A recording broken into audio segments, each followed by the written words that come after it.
الصوت اللي موجود معايا كده خام بدون اي تعديلات عليه. نسمع كده.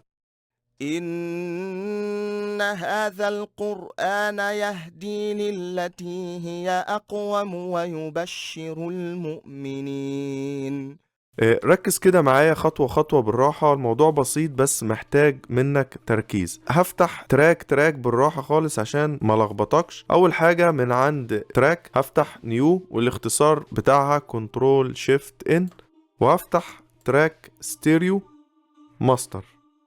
كده أنا الصوت اللي موجود عندي بيخرج على تراك الماستر عادي جدا، مفيش أي مشكلة. هاجي عند الاوتبوت وهختار نيو تراك واكتب عليه باص،